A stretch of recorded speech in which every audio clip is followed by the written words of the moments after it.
I was a billionaire, accustomed to a world where my will was law. But one arrogant slap to a quiet nurse in a hospital corridor ignited a chain reaction that didn't just unravel my life, but promised to annihilate my entire empire. The scent of antiseptic and quiet desperation always clung to hospitals, a smell I usually paid good money to avoid. But today was different.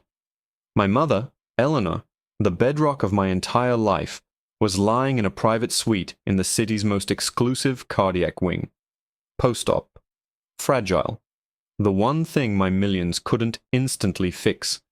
My world, usually a well-oiled machine of calculated risks and decisive actions, had shrunk to the four walls of this beige room and the rhythmic, terrifying beep of a heart monitor. I was pacing by the window, a view of the city skyline spread out below me, my phone pressed hard against my ear. A $50 million acquisition was threatening to implode because some junior VP on the other end had the spine of a jellyfish. "No, you listen to me, Peterson," I seethed, my voice a low growl. "You tell their board that our offer is final, it's generous, and it expires in 1 hour. If they blink, we walk. Understood?" "Sir, the hallways are a quiet zone." I barely registered the voice. It was soft but firm. I glanced over my shoulder. A nurse stood in the doorway. She was black, with her hair pulled back in a neat bun, her scrubs immaculate. She looked young, maybe late 20s, but her eyes held a calm authority that annoyed me on a cellular level. I gave a dismissive wave of my hand, turning back to the window. "Peterson, are you still there? Don't let them stall." "Sir, I'm going to have to ask you to take your call outside. The signals can interfere with sensitive equipment, and we need to maintain a calm environment for the patients." I ended the call with a sharp jab of my thumb, spinning around to face her. "Do you have any idea who I am?" The words were out before I could stop them. My standard issue response to any inconvenience. It usually worked. People would stammer, apologize, and scurry away. She didn't. Her expression didn't even flicker. She just stood there, hands clasped loosely in front of her. "I know you're Mr. Davies, and your mother is our patient, and our patient needs rest. So please step outside if you need to make a call." Her name tag read, Miller. "I am paying this hospital a small fortune for this room, for the best care for my mother," I said, stepping toward her, lowering my voice to an intimidating hiss. "That fee entitles me to a certain level of discretion. My calls are important. More important than your little rules, sweetheart." "My little rules, a hospital policy designed to keep patients like your mother safe," she countered, her voice dropping to match mine, losing its gentle edge and gaining one of steel. "Your importance ends where my patient's safety begins. Now for the last time, take it outside." Something inside me snapped. The stress over my mother, the failing deal, the sheer powerlessness I felt in this sterile, beeping prison, it all coalesced into a single point of white-hot rage. And this nurse, this nobody with her calm defiance, was the focal point.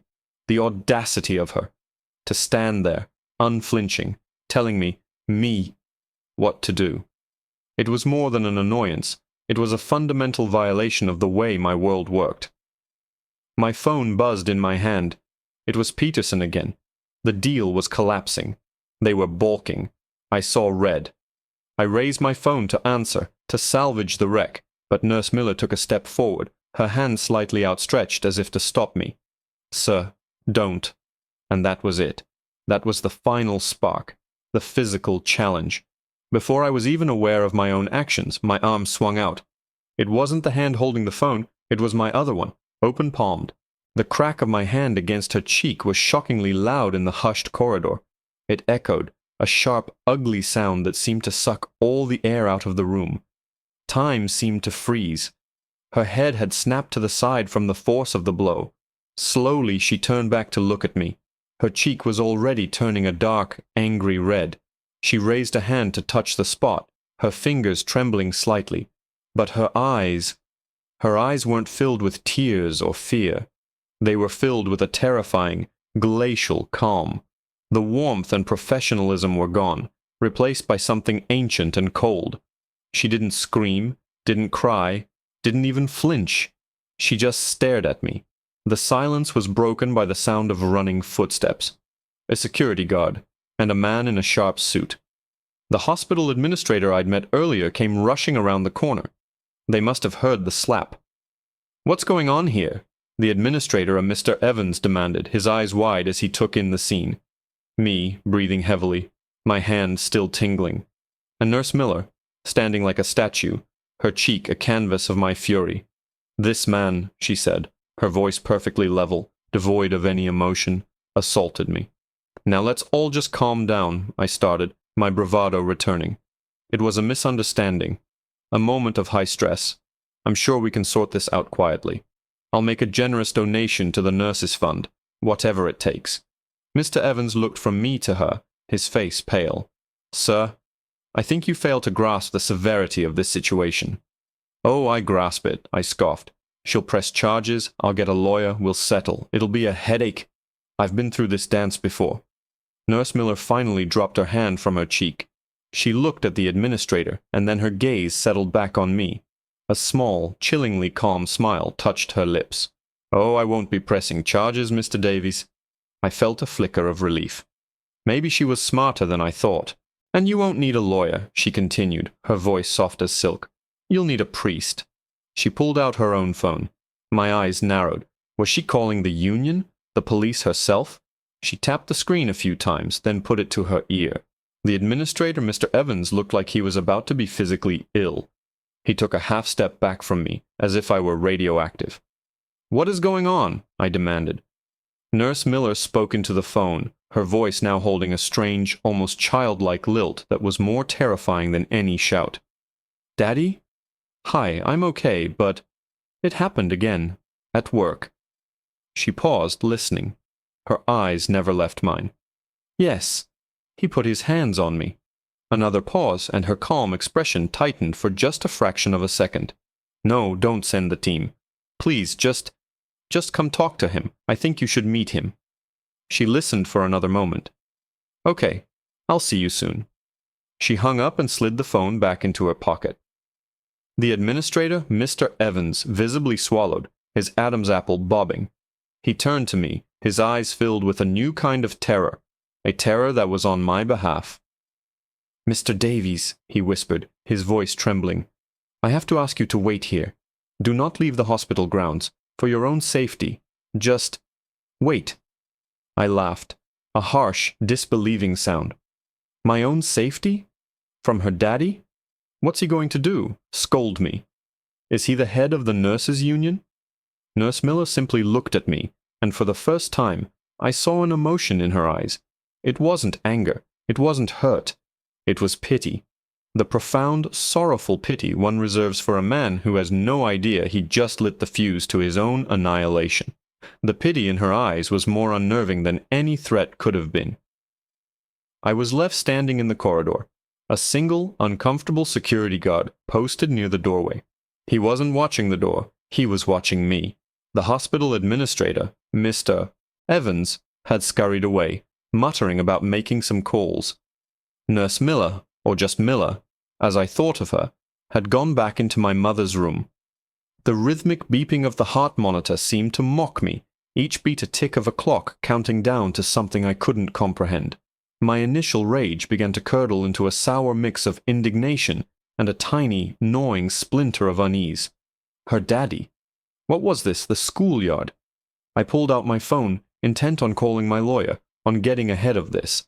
A man's reputation, his entire enterprise, could be torn down by a frivolous accusation in today's climate. An assault charge, even one I could buy my way out of, would be a stain. "Sir, I'd put the phone away if I were you," the security guard said, his voice flat. He was a big guy, but he seemed nervous. "I'm calling my lawyer," I snapped. "I have a right to counsel." "You have all the rights in the world, sir," he said, not meeting my gaze. "I'm just giving you some friendly advice. Right now, making calls is probably not in your best interest." What did that even mean? The whole situation felt surreal, as if the normal rules of cause and effect had been suspended. I dealt with problems my whole life. Problems were just situations that hadn't had enough money thrown at them yet. But the look on Evans's face, the guard's strange warning, Miller's chilling calm, it didn't add up. 20 minutes passed. It felt like 20 years.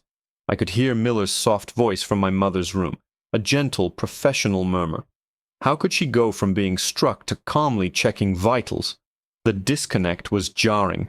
Then I noticed a subtle shift in the hospital's atmosphere. Another guard appeared at the far end of the hall, then another. They weren't the usual paunchy, bored-looking security. These men were trim, alert, with earpieces discreetly tucked into their ears. They moved with a fluid economy that spoke of training my corporate security team could only dream of. They weren't securing the hospital. They were securing the corridor. My stomach twisted. This was not a union boss. A pair of black sedans, the kind that ferry government officials, pulled up to the curb below the window, ignoring the no standing signs. A few men in dark, conservative suits got out. They scanned the area before one of them opened a rear door. The man who emerged was not physically imposing in the way a bodyguard is. He was tall and lean, perhaps in his late 50s, with salt and pepper hair, cut in a severe military crop. He wore a simple charcoal suit that was so perfectly tailored it might as well have been a uniform. He moved with a purpose that made the world bend around him. People on the sidewalk instinctively gave him a wide berth. I watched, mesmerized, as he entered the hospital lobby. Within a minute, the elevator at the end of our hall pinged. The door slid open, and he stepped out. Mr. Evans was with him, practically stumbling over his own feet to keep up, his face ashen. The suited men from the sedans were fanned out behind them, forming a silent, watchful perimeter. The man's eyes, a piercing shade of gray, scanned the hallway and landed on me for a fraction of a second. It was like being X-rayed. There was no emotion in his gaze. No anger, no surprise, just assessment. He ignored me and walked directly to my mother's room. He stopped in the doorway. Miller looked up from my mother's bedside. "Daddy," she said softly. He didn't smile, but the granite lines of his face softened, almost imperceptibly. He stepped inside, his eyes going to the angry red mark on her cheek.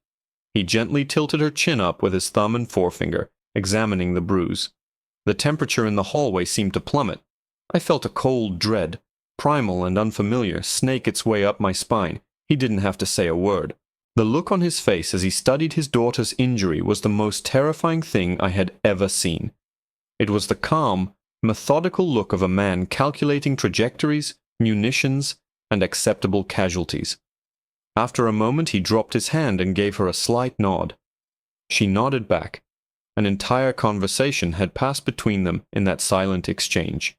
He then turned and stepped back into the hallway, his full attention finally falling on me. "You are Mr. Davies," he said. It wasn't a question. His voice was quiet, a low baritone with no discernible accent, yet it commanded the absolute attention of everyone present. I cleared my throat, trying to muster my usual confidence.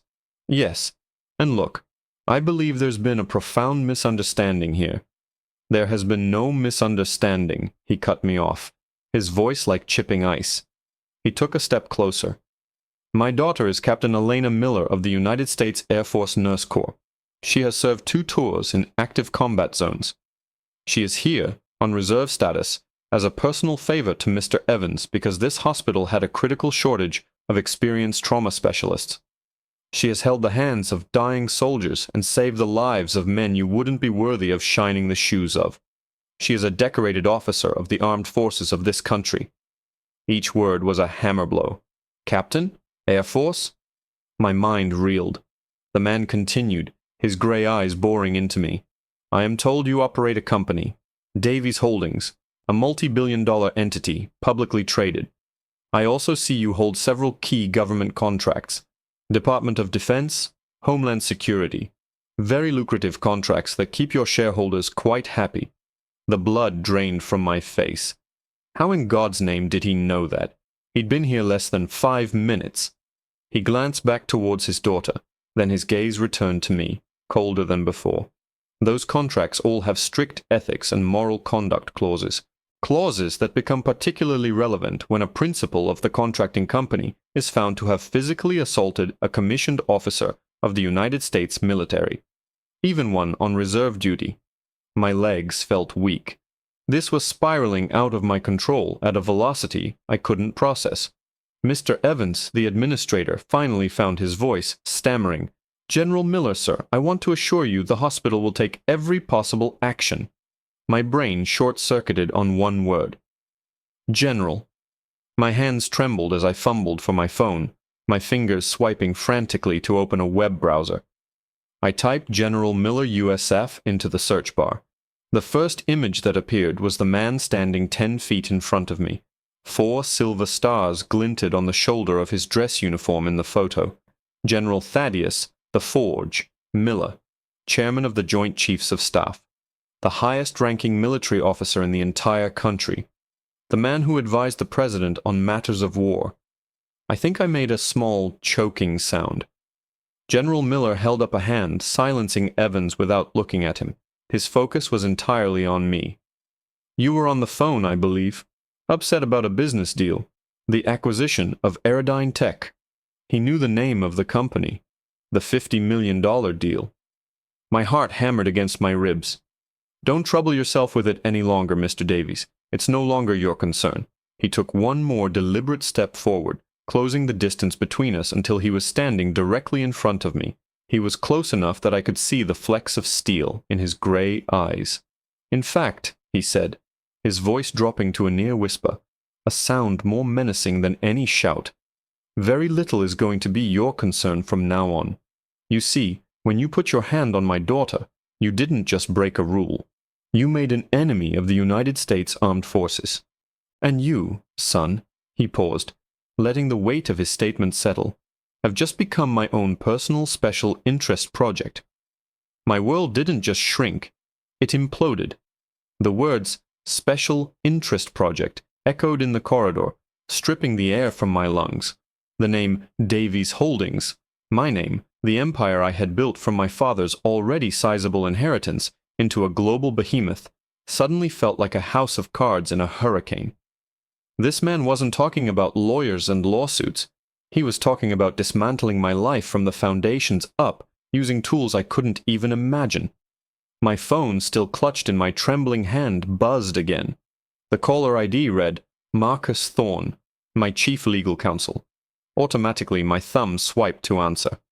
Don't say a word, Richard. Marcus's voice was frantic, breathless. Don't say anything. I've had calls from the Pentagon, the SEC, and a journalist from the goddamn Washington Post in the last 10 minutes. What in the hell did you do? I couldn't answer. My throat was a desert. General Miller watched me, his expression unreadable, as the blood drained from my face. He knew who was on the phone. Of course he knew. He had probably triggered the call himself. Richard, are you there? They're invoking national security provisions to review all our DoD contracts, all of them. They're talking about a full-spectrum audit, going back 10 years. Richard, a thing like that, it would ruin us. The stock is already halted pending an announcement about you. I ended the call, my hand falling limp at my side. The phone felt like a lead weight. A 10-year audit. That wasn't a review, it was a corporate vivisection. No company, not even mine, was clean enough to survive that level of scrutiny. It was a death sentence. My business, I stammered, looking at the general. You can't just... I can't. He raised a single eyebrow. It was the most expressive he'd been yet. Mr. Davies, you seem to be operating under the misconception that the rules that govern your world have any bearing here. They do not. You have entered a new reality. My reality. And in my reality, actions have disproportionate and devastating consequences. He gestured to one of his aides, a quiet man in a suit who had been standing by the elevator. Major, please escort Mr. Davies to the waiting area downstairs. Ensure he is comfortable. His assets are being frozen as we speak. He won't be able to pay for a taxi, let alone this hospital bill. Frozen? My assets? It was impossible. It would take court orders, weeks of legal maneuvering. You don't have that authority, I whispered, the defiance in my voice sounding pathetic even to my own ears. Authority is a fascinating concept, isn't it? The general mused, turning his head slightly as if considering an abstract puzzle. Some believe it comes from wealth like you, others from law. But real authority, Mr. Davies, the kind that reshapes the world, comes from the willingness to do what is necessary. The Patriot Act is a wonderfully flexible piece of legislation in the right hands. And as of 12 minutes ago, your company's financial activities have been flagged by the Treasury Department as a potential threat to national security. Something about irregular transfers to offshore accounts that bear the signature of foreign intelligence funding. A complete fabrication, of course, but a fabrication that gives us all the authority we need. He had just admitted to framing me for treason with the casual air of a man ordering coffee. My knees felt weak. I looked past him, into my mother's room. Elena Miller was standing there, watching. She hadn't moved. Her face held no triumph, no satisfaction. There was only that same profound, sorrowful pity. She knew this was going to happen. She had tried to warn me. "You'll need a priest." The major was at my side now. "Sir, if you'll come with me." His hand was not on my arm, but it hovered close enough to be a promise. I had one card left to play. One pathetic, desperate card. "My mother," I said, my voice cracking. "She just had heart surgery. She needs me. The stress of this, it could kill her." For the first time, a flicker of something that looked like contempt crossed the general's face. "You should have thought of that before you chose to strike a woman in the hallway outside her room. Your mother's care will not be interrupted. I've already seen to it. Her bill has been taken care of. She will receive the best treatment this facility can offer." He paused. "She will, however, be informed that her son is under federal investigation for financial crimes against the United States, and that his visitation privileges have been revoked until further notice." That was the final blow. He wasn't just destroying my life. He was salting the earth. He was taking my mother from me. As the major began to steer me away, a thought, cold and sharp, cut through my panic. He was a general, a man of war. He thought in terms of strategy, of leverage. He had attacked my business, my freedom, my family. But every strategist knows that your opponent's greatest strength can also be his greatest weakness. What was General Miller's greatest strength? His power, his position, his network. But what was his greatest weakness? It was standing right there in the doorway, a red mark still blooming on her cheek. His daughter. I stopped struggling against the major's grip. I turned my head to look back at the general, who had already started to turn away, the matter clearly concluded in his mind. "You think you've won," I said, my voice gaining a strange, new clarity born of utter desperation. He stopped and turned back slowly.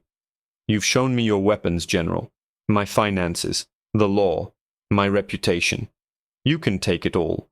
But you've also shown me your weakness, your center of gravity." My gaze flicked to Elena Miller. The pity in her eyes was instantly replaced by a flash of alarm. The general's face became a mask of cold fury. His eyes, which had been like ice, were now like chips of obsidian.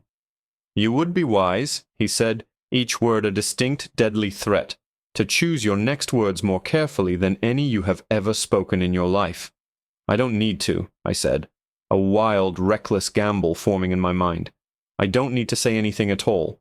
You can ruin me. Fine. But I'm not a nation-state you can just bomb into submission. I'm one man. A rich man, yes, but now a man with absolutely nothing left to lose. And a man with nothing to lose can do anything. He can hire anyone. People who don't care about the Patriot Act. People who operate outside your reality." I stared directly at him, letting the implication hang in the sterile air. "How secure is she, General?" "Really? When she's not on a military base? When she's just a nurse on her way home from work? You can't put a whole battalion around her forever." The silence that followed my threat was absolute. It was heavier and more terrifying than anything that had come before. The air in the corridor became thick, charged, vibrating with unspoken violence. The major's hand clamped onto my arm like a vice, his knuckles white. The other aides, who had been passive observers, shifted their stances, their hands subtly moving inside their jackets. They were no longer just security. They were a firing squad, awaiting an order. General Miller's face was utterly devoid of expression. The cold fury was gone, replaced by a stillness that was infinitely more frightening. He was looking at me, but I had the distinct impression he wasn't seeing a man anymore. He was seeing a target, a problem to be neutralized. My heart was a jackhammer against my ribs. I had crossed a line. I knew it. In my desperation, I had reached for the one weapon I thought could hurt him, and had instead armed the bomb strapped to my own chest. He took a slow, deliberate step towards me, and the Major instinctively tightened his grip. The General raised a hand, a calming gesture that was anything but. "Let him go, Major." The Major hesitated for a fraction of a second before releasing my arm. I stood there, untethered, in the path of an avalanche. "A man with nothing to lose," the General repeated my words, his voice a low, almost conversational murmur. "It's a powerful idea. The foundation for 1,000 cheap revenge fantasies. But you've made a catastrophic miscalculation, Mr. Davies. You assume that because you have nothing left to lose, you have nothing left to fear." He stopped directly in front of me, so close I could see the tiny, web-like lines around his eyes. "Let me tell you about fear. Fear is not the SEC auditing your books. Fear is not a reporter from the Washington Post calling your lawyer. That's just inconvenience, annoyance. Fear," he leaned in, his voice dropping to a conspiratorial whisper, "is the sound of a Black Hawk helicopter hovering over your house at 3 a.m. Fear is a door splintering off its hinges and a team of men in night vision goggles who don't identify themselves putting a hood over your head. Fear is waking up chained to a chair in a concrete room with no windows, in a country whose name you don't know, where the Geneva Convention is a rumor, and the United States Embassy has officially declared you dead in a tragic boating accident." My blood turned to ice water. This wasn't a threat. It was an itinerary. "You talk about hiring people," he continued, his voice never rising above that chilling whisper. "The kind of people I deal with don't work for money. They work for me. And when I tell them to find someone, they find them. There is no corner of this earth you could crawl into that I couldn't pull you out of. There is no identity you could buy, no face you could surgically alter that would hide you. You have no idea what true absolute power is. You've been a king in a child's sandbox. And you just threaten the man who built the sandbox, owns the playground, and can turn the entire world into a desert at his command." He fell silent. I couldn't breathe. My grand, desperate gamble had been met not with a countermove, but with the revelation that we weren't even playing the same game. I was a child with a pea shooter threatening a battleship. Then, for the first time, he looked away from me, his gaze shifting to his daughter. Elena was still standing in the doorway. She hadn't said a word, but her expression had changed. The pity was gone. The alarm was gone. Her face was set, resolute. She gave her father the slightest shake of her head. A minute, almost imperceptible gesture, but he saw it. He stared at her for a long moment. I watched, confused, as another silent conversation passed between them. His jaw muscles tightened. He seemed to be waging some internal war. Finally, with a sigh that was almost inaudible, he closed his eyes for a second. When he opened them, the apocalyptic fire was gone, replaced by that cold, calculating ice. He turned back to me. "My daughter believes you're not worth the paperwork," he said flatly. "She feels that the complete and utter destruction of your life would be an overreaction." I almost collapsed with a relief so profound it felt like a physical blow. "Do not mistake this for mercy, Mr. Davies," he said, seeing the hope in my eyes and extinguishing it instantly. "This is a strategic pivot. Captain Miller has made a compelling argument that a man like you, stripped of everything, is a lesson, a cautionary tale, whereas a man who simply disappears is just a mystery." He stepped back, creating a space between us. "Your assets will remain frozen. Your company will be dismantled by the SEC and the DoD for your treasonous contractual violations. The resulting lawsuits from your shareholders will keep you buried in litigation for the rest of your natural life. You will be penniless. Your name will be synonymous with disgrace. Every door that was ever open to you will be slammed shut and welded in your face.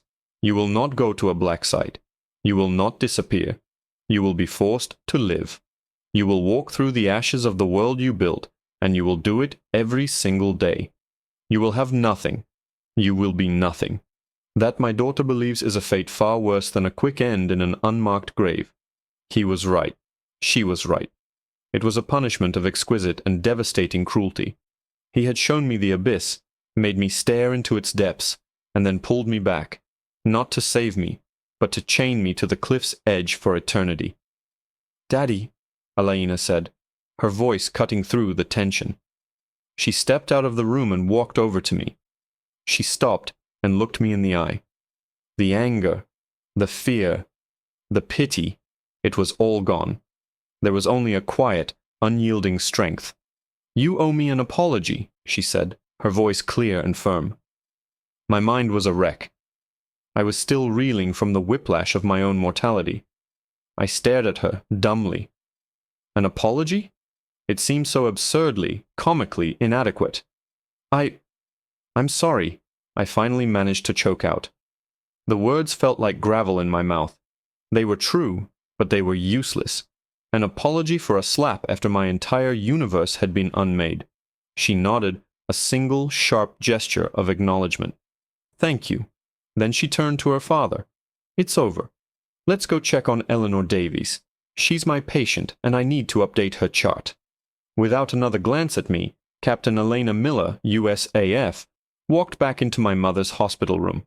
The general watched her go, a flicker of immense pride in his eyes. He then gave me one last, dismissive look, the kind one gives to an insect on the pavement, before turning and striding down the hall, his entourage of silent, suited men falling in behind him like shadows. I was left alone in the corridor. The guards were gone. The aides were gone. There was just me and the quiet, rhythmic beep of my mother's heart monitor, a sound that was no longer a threat, but a reminder of the one thing in my life that mattered, the one thing the general had, for his own reasons, chosen not to take from me. I was ruined. I was less than nothing. But in the wreckage of my life, a single humbling thought emerged. I had just been saved, not by a general with the power to unmake the world, but by the quiet dignity of a nurse I had been too arrogant to see.